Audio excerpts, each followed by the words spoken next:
ఎక్కడో అన్నా first actor అవుదామని కదా వచ్చింది మీరు. ఎక్కడ యాక్టర్ అవుదామని వచ్చారు? దాని తర్వాత ఏంటి యాంకరింగ్ ఏంటి? అసలు అది పక్కన పెట్టేసి జబర్దస్త్ ఏంటి? జబర్దస్త్ పక్కన పెట్టేసి ఇప్పుడు డైరెక్షన్ ఏంటి? అంటే గోల్స్ అనేది చేంజ్ అవుతూ రావడం వల్ల ఈ కపుల్ ఆఫ్ ఇయర్స్ మీ లైఫ్లో నుంచి మిస్ అయిపోయినాయి అనుకోవచ్చా? లేదంటే ఇవన్నీ స్టెప్స్ అనుకోవచ్చా? నేను ఇది సెల్ఫ్ అనలైజ్ చేసుకున్నాను. ఎందుకంటే సేమ్ క్వశ్చన్ నన్ను నేను అనలైజ్ చేసుకున్నాను. ఏంటి అసలు నువ్వు ఎందుకు నేను చేస్తున్నావు అని చెప్పి అనుకున్నాను. మధ్యలో వేరే ఇద్దరు ముగ్గురు బాగా కావాల్సిన వ్యక్తులు కూడా వాట్ ఈజ్ యువర్ ఫోకస్ అని అడిగారు నన్ను. సో నాకు అర్థమైంది, నేను రియలైజ్ అయింది ఏంటంటే ఐఎమ్ ఎంజాయింగ్ ద జర్నీ.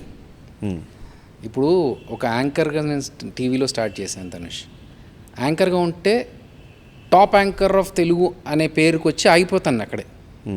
ఇంకేంటి నెక్స్ట్ చేయలేను, ఇంకే అంతే యాంకర్ అని ఆగిపోతాను అక్కడ. జబర్దస్త్లో 10 సంవత్సరాలు చేశా. జబర్దస్త్లో ఒక 400 స్కిట్స్ 500 స్కిట్స్, అందులో వెరైటీస్ ఆఫ్ స్కిట్స్ చేసిన ఒక క్రెడిట్ ఉంది నాకు. ఇంకెన్ని సంవత్సరాలు చేసినా నేను అంతకంటే ఎక్కువ ఏం చేయలేను. అదే సినిమాల్లో కూడా ఒక యాక్టర్గా నేను చేయవలసినవి నేను చేసుకుంటూ వస్తున్నాను. కొన్ని సినిమాలు మంచి సినిమాలు పడుతున్నాయి, కొన్ని చిన్న సినిమాలు పడుతున్నాయి. ఏదైనా నేను చేసుకుంటూ వస్తున్నాను. కానీ ఓకే, అదొక జర్నీ, ఇదొక జర్నీ. నేనేంటంటే ఒక లైఫ్లో ఐఎమ్ ఎంజాయింగ్ డిఫరెంట్ లైఫ్స్. అంటే నేను మళ్ళీ పుట్టను, ఒకసారి పోదామంటే పోయినట్టే. కానీ నేను ఉన్న ఒక్క లైఫ్లోనే I'm behaving or I'm living my life as a actor, I'm living my life as a software engineer, I'm living my life as a director. So ఇన్ని డిఫరెంట్ లైఫ్స్ చూస్తున్నాను. సో నాకు అది హ్యాపీ.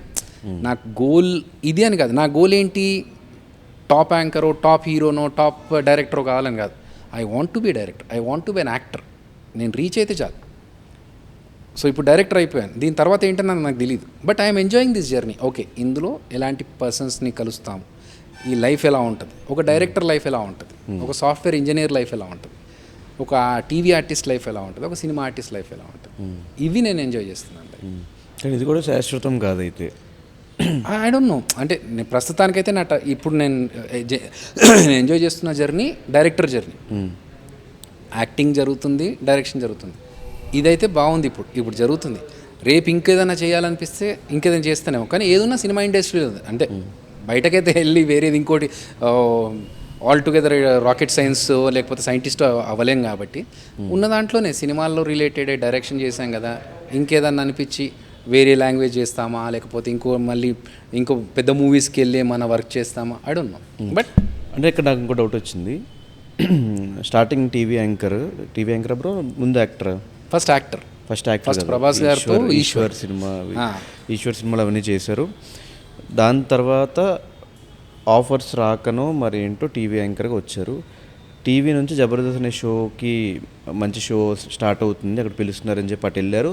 సెలెక్ట్ అయిన తర్వాత 400 skits తర్వాత మీ టీముల్లో నుంచి team leaders తీసుకొచ్చిన తర్వాత మీరు అందరూ ఒకటేసారి మానేశారు. దాని తర్వాత మళ్ళీ డైరెక్షన్కి వచ్చారు. అంటే నా క్వశ్చన్ ఏంటంటే, ఇప్పుడు ఒకటి పోయిన తర్వాత ఇంకోటి స్టార్ట్ అవుతుందా, లేదా ముందు నుంచి ఒక ప్లాన్తో? అందుకే చెప్పా 2012 డైరెక్టర్ అవ్వాలనుకున్నానని చెప్పి. సో అలా అనుకుంటే నేను జబర్దస్త్ చేయొద్దు. 2012లో నేను డైరెక్టర్ అవుదాం అనుకున్నప్పుడు అక్కడే చేయాలి. కానీ అక్కడి నుంచి నేను ఫస్ట్ సినిమా స్టార్ట్ చేశాను. సినిమా కొన్ని సంవత్సరాలు చేసిన తర్వాత అడగడం మనకు రాదు, ఎవరిని వెళ్ళి ఆపర్చునిటీ కావాలని అడగడం రాదు. అది నా తప్పే కావచ్చు. బట్ నాకు మొహమాటం, వెళ్ళి ఇబ్బంది పెట్టి అడగడం ఎందుకని చెప్పేసి ఒక 3 years 4 years చూసి ఇలా ఇది మనకు వర్కౌట్ కాదని సాఫ్ట్వేర్ జాబ్ చేసుకుంటున్న టైంలో సాఫ్ట్వేర్లో ఉండగానే నాకు టీవీ ఆపర్చునిటీ వచ్చి నేను యాంకరింగ్ చేస్తున్నప్పుడు 2007 నుంచి 2012-13 వరకు యాంకరింగ్ చేస్తున్నాను. అప్పుడు జబర్దస్త్ నుంచి ఆపర్చునిటీ వచ్చింది. సో ఇక్కడ యాంకరింగ్ ఆగిపోయి నేను వెళ్ళలేదు. I was still working. TV shows చేస్తున్నాను. జీలో చేశాను, కిచెన్ మహారాణి చేశాను, మాలో చేశాను, రంగం డ్యాన్స్ షో చేశాను. సో ఇవన్నీ చేసుకుంటూ వస్తున్న తరుణంలోనే నాకు జబర్దస్త్ నుంచి ఆఫర్ వచ్చి we are looking for team leaders అన్నప్పుడు నేను జాయిన్ అయ్యాను. అది చేస్తున్నప్పుడు నేను ఏంటంటే మళ్ళీ యాంకరింగ్కి ఎక్కువ టైం పెట్టలేక, ఎందుకంటే I was still working. Jabardasth మన సాఫ్ట్వేర్ జాబ్లో ఐ వాజ్ స్టిల్ వర్కింగ్. 2017 వరకు నేను జాబ్ చేశాను. ఇప్పుడు నేను జబర్దస్త్ చేస్తూ అటు సాఫ్ట్వేర్ జాబ్ చేస్తున్నప్పుడు మళ్ళీ నేను యాంకరింగ్కి ఇంకొక టైం స్పెండ్ చేయలేను. కాబట్టి either I have to focus on one TV show or నేను సాఫ్ట్వేర్ జాబ్లో వదిలేయాలి. అలాంటి టైంలో ఏం చేశానంటే, నాకు జబర్దస్త్లో ఎక్కువ పేరు వస్తుంది కదా, టీవీది యాంకరింగ్ మనం ఆల్రెడీ కొన్ని రోజులు చేసాం కాబట్టి ఇంకా చాలు ఇక్కడ జబర్దస్త్ని కంటిన్యూ చేద్దామని జబర్దస్త్ కంటిన్యూ చేస్తూ ఇటు జాబ్ చేసుకుంటూ కంటిన్యూ చేసుకుంటూ వచ్చాం. When I worked for Baahubali then I decided okay direction side వెళ్ళాలి. జబర్దస్త్ మానేసి బాహుబలికి పనిచేయడానికి వెళ్ళారు. జబర్దస్త్ చేస్తూనే సాఫ్ట్వేర్ జాబ్ చేస్తూనే బాహుబలి చేసి. ఎలా అలా? ఆయన ఒప్పుకోడు కదా ఫస్ట్. ఆయన మేడం ఒప్పుకున్నారు, వల్లి మేడం ఒప్పుకున్నారు. ఆవిడ ఒకటే రిక్వెస్ట్ చేశాను, మేడం సాఫ్ట్వేర్ జాబ్ గురించి పెట్టలే, జబర్దస్త్ ఒక్కటే నాకు క్రైటీరియా, అది నాకు పేరు తెచ్చిపెట్టింది. And today what I'm is because of Jabardasth. నాకేం లేదు, మంత్లీ ఒక 2 days షూట్కి వదిలితే చాలండి అంటే, సరేరా నువ్వు 2 days అంటున్నావు కదా వెళ్ళి చేసుకో అన్నప్పుడు 2 days షూట్కి మాత్రమే వెళ్ళాను. సాఫ్ట్వేర్ జాబ్ ఎక్కడ పోయింది మధ్యలో, దాన్ని నేను మేనేజ్ ఎలా చేశానంటే రాత్రి షూటింగ్ అయిపోయిన తర్వాత 6:37కి 6:37 నుంచి రాత్రి 11-12 వరకు నేను జాబ్ చేసేవాడిని, వర్క్ ఫ్రమ్ హోమ్. ఎందుకంటే మా క్లయింట్స్ అంతా యూఎస్ క్లయింట్స్. సో నేను ల్యాప్టాప్ ఓపెన్ చేసుకుని వాళ్ళ ఇష్యూస్ ఏంటి అవన్నీ కూర్చొని డిస్కస్ చేసుకుంటూ 11:30-12 వరకు పనులన్నీ చేసి అన్నీ దానికి రిలేటెడ్ మెయిల్స్ అన్ని పంపించేసి వర్క్స్ అన్నీ అసైన్ చేసుకొని మళ్ళీ మార్నింగ్ షూట్కి రెడీ అయిపోయి. సో అలా 24 hours ఒక 6 hours స్లీప్కి పెట్టుకొని మిగతా టైం అంతా ఒకసారి 6 hours కూడా స్లీప్ ఉండకపోవచ్చాము కొన్నిసార్లు అలాంటి చాలాసార్లు ఏమైందంటే లైక్ షూటింగ్ నుంచి డైరెక్ట్ జాబ్కి వెళ్ళి మళ్ళీ జాబ్ నుంచి ఈవెంట్కి వెళ్ళి ఇలా తిరుగుతున్న టైంలో కార్లో సూట్ కేసులో బట్టలు పెట్టుకొని ట్రాఫిక్ సిగ్నల్ దగ్గర షర్ట్ మార్చుకొని ఫార్మల్స్లోకి వచ్చి మళ్ళీ అటు ఆఫీస్ వెళ్ళిపోవడం. ఆఫీస్కి వెళ్ళి వాష్రూమ్లో కాసేపు అలా కళ్ళు మూసుకొని పడుకొని మళ్ళీ 20 నిమిషాలు అలారం పెట్టుకొని అక్కడ నుంచి లేచి వచ్చి జాబ్ చేసుకొని మళ్ళీ వచ్చి షూట్స్కి వెళ్ళడం, అలా చాలా జరిగినాయి. అందుకే చెప్తున్నాను అలా కూడా పెట్టుకున్న దాంట్లోంచే I'm still surviving from that. కాదు, 24 hours 18 hours పనిచేస్తే ఎప్పుడు హెల్త్ ఇష్యూస్ కానీ స్ట్రెస్ ఎక్కువ అయిపోవడం కానీ అదేం రాలేదా బ్రో? లక్కీలీ నో అన్ టచ్ వుడ్. ఎందుకంటే ఇష్టమైన పనే కదా, టీవీ కానీ యాక్టింగ్ కానీ డైరెక్షన్ కానీ ఇవన్నీ మనకి ఇష్టమైన పనులు.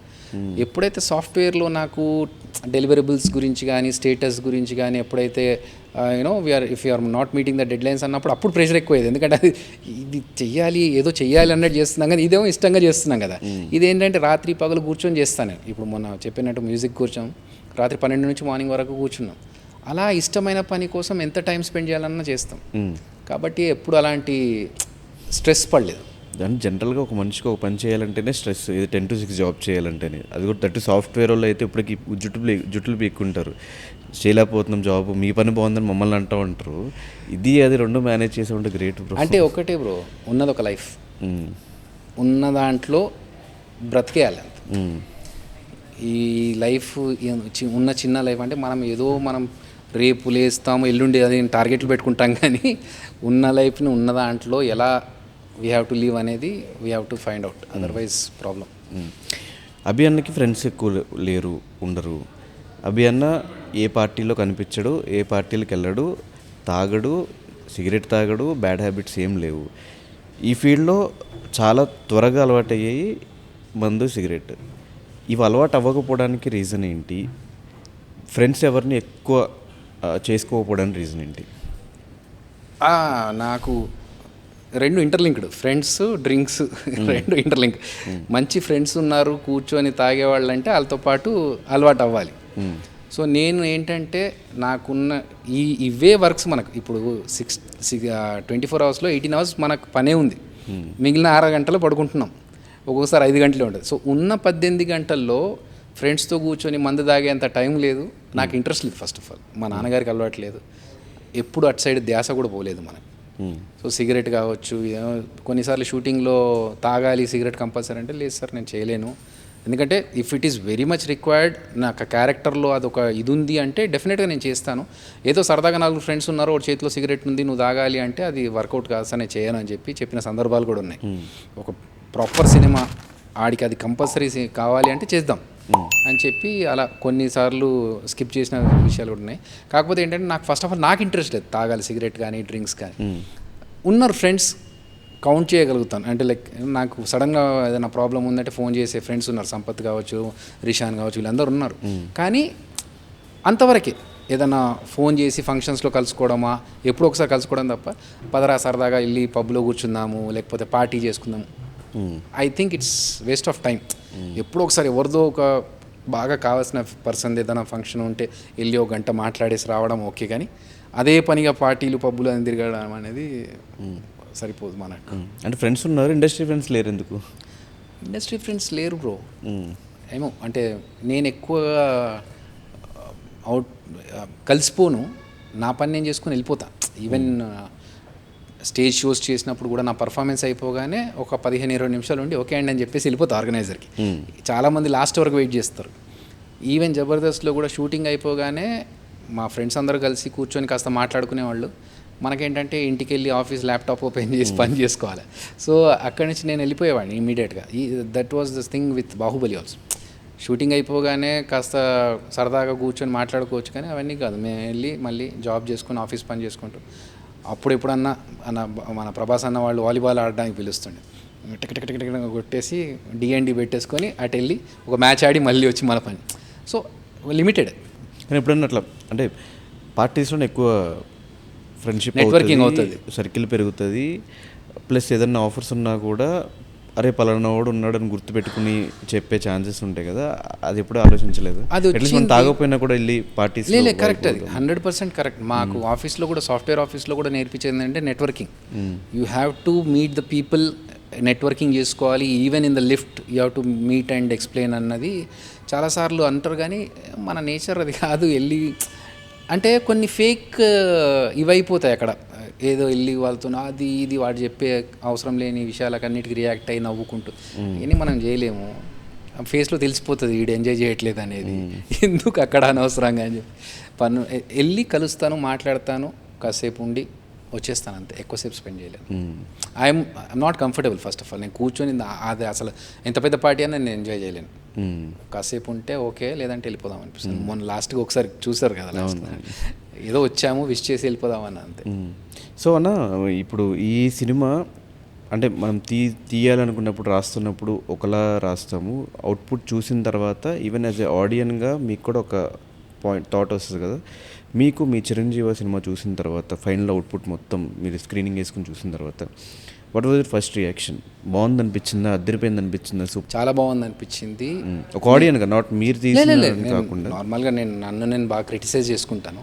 చాలా బాగా అనిపించింది. ఈవెన్ మన డబ్బింగ్ చెప్పేటప్పుడు మన ఆర్టిస్టులు అందరూ కూడా ఎంజాయ్ చేశారు చూస్తున్నప్పుడు. కానీ ఎందుకంటే ఒక ప్రోడక్ట్ అవుట్పుట్ బాగా వస్తుందంటేనే దాని మీద మనం ఇంకెక్కువ ఎఫర్ట్స్ పెడతాం. అరే అమ్మ అదిరిపోయింది, ఇంకా బాగా చేయాలరా దీన్ని అని చెప్పేసి.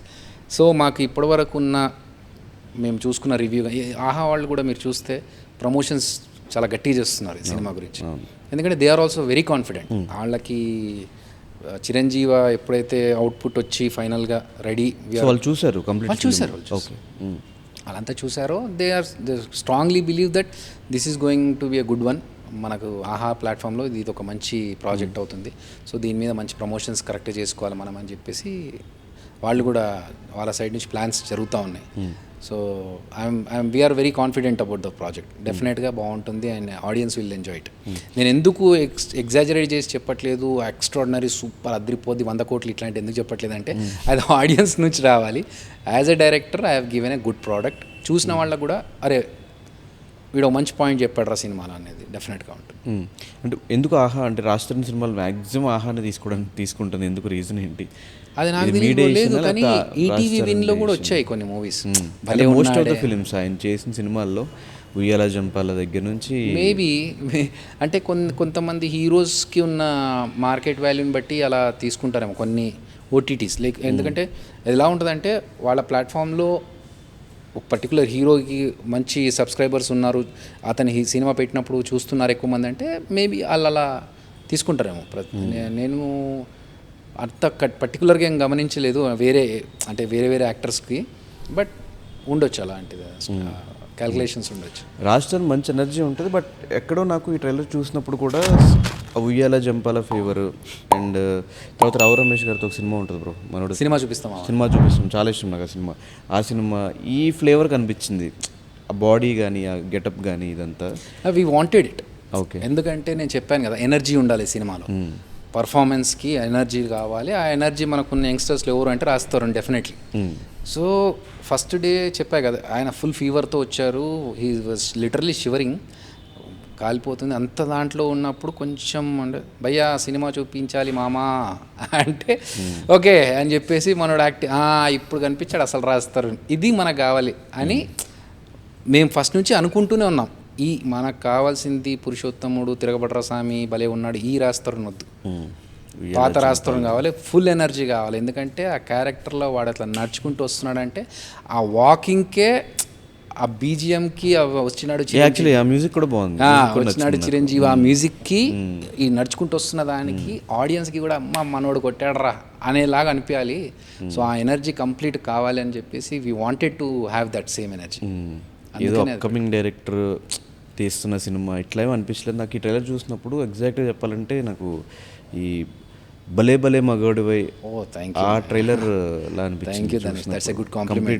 అవుట్ అండ్ అవుట్ ఎంటర్టైనింగ్ ఆ సినిమా ఫ్లేవర్ వచ్చింది. బట్ నెక్స్ట్ సినిమా ఎప్పుడు బ్రో మళ్ళీ రిలీజ్? నెక్స్ట్ సినిమా థియేటర్ లేకపోతే మళ్ళీ OTT? Next film is theatre. అది కొంచెం థ్రిల్లర్ అయినా కూడా it will be a different story. అంటే ఉన్న దాంట్లోనే కొన్ని ట్విస్ట్లు టర్న్స్తో బాగుంటుంది. అది కూడా సాంగ్స్ కూడా 2 బాగా వచ్చాయి దానికి. అవునా? 2 సాంగ్స్ బాగా వచ్చాయి. ఇప్పుడు ఇందులో అయితే సాంగ్స్ లేవు, దీంట్లో లేదు, ఎందుకంటే ఇట్స్ ఓటీటీ ఫిల్మ్. కామాఖ్యలో 2 సాంగ్స్ అనంత్ శ్రీరామ్ గారు రాశారు. సో డెఫినెట్గా మ్యూజికల్గా డెఫినెట్గా బాగుంటుంది, అండ్ థియేట్రికల్గా సినిమా కూడా ఒక కొత్త ఫీల్ ఇస్తుంది. ఎస్ డెఫినెట్గా బ్రో. 12 years ఆఫ్ స్ట్రగుల్ రేపు November 7th రిలీజ్ అవుతున్న సినిమాలో కనిపించబోతుంది. డెఫినెట్గా ఆడియన్స్ అందరూ కూడా చూసి నచ్చితే మౌత్ పబ్లిసిటీ ఏ ఓటీటీలో రిలీజ్ అయినా కూడా ఆ రీల్స్ త్రూ బయటకు వస్తూనే ఉన్నాయి. సో సినిమా ఖచ్చితంగా సూపర్ డూపర్ హిట్ అవ్వాలి, నెక్స్ట్ సినిమాలు కూడా ఈ సినిమా ప్లస్ అవ్వాలని కోరుకుంటున్నాను. సో ఫైనల్గా ఆడియన్స్కి చిరంజీవి ట్రైలర్ గురించి, సినిమా గురించి ఏం చెప్తారు? ఇప్పుడు నా సినిమాకి థియేటర్కి వచ్చి చూడండి అని నేను అడగట్లేదు, ఎందుకంటే థియేటర్ రావడానికి మీరు చాలా బిజీగా ఉంటారు. కానీ ఇప్పుడు డైరెక్ట్గా ఓటీటీలోకే మీరు ఇంట్లో హాల్లో కూర్చొని హ్యాపీగా టీవీ ఆన్ చేసుకొని ఆన్ చేసుకొని సినిమా చూడడానికి మేము చిరంజీవి సినిమా తీసుకొని వస్తున్నాము. సో అట్లీస్ట్ మనకు తెలిసిన జబర్దస్త్ అదిరే అభి ఈ సినిమా ఎలా డైరెక్ట్ చేశాడు, సినిమా ఎలా ఉంది అని చూడడానికైనా సినిమా చూడండి, మీరు డెఫినెట్గా ఎంజాయ్ చేస్తారు. ఆ చూసిన తర్వాత మీకు నచ్చితే మీ ఫ్రెండ్స్కి, రిలేటివ్స్కి చెప్పండి, వాళ్ళ ఇంకొంతమందికి చెప్తే మౌత్ పబ్లిసిటీ ద్వారానే సినిమా హిట్ అవుతుంది. సో మా సైడ్ నుంచి ఆనెస్ట్ ఎఫర్ట్స్ పెట్టాము, చాలా సిన్సియర్గా వర్క్ చేసాము. మేము పడ్డ కష్టం ఏంటి, సినిమా ఎలా వచ్చిందని చూడడానికైనా సినిమా చూడండి, మీకు నచ్చితే మాత్రం డెఫినెట్గా మీ ఫ్రెండ్స్కి చెప్పండి. Thank you so much. But ఈ సినిమా నుంచి ఆ పేరు మారిపోవాలనుకుంటున్నా బ్రో, జబర్దస్త్ అభి నుంచి అభినయ్ కృష్ణ. అందుకే సినిమాలో కూడా అదిరే అభి అని పెట్టకుండా అభినయ్ కృష్ణ అని పెట్టాం, డైరెక్టర్ అభిగా ఉంటాం. Definitely. Thank you bro. All the very. Thank you so much.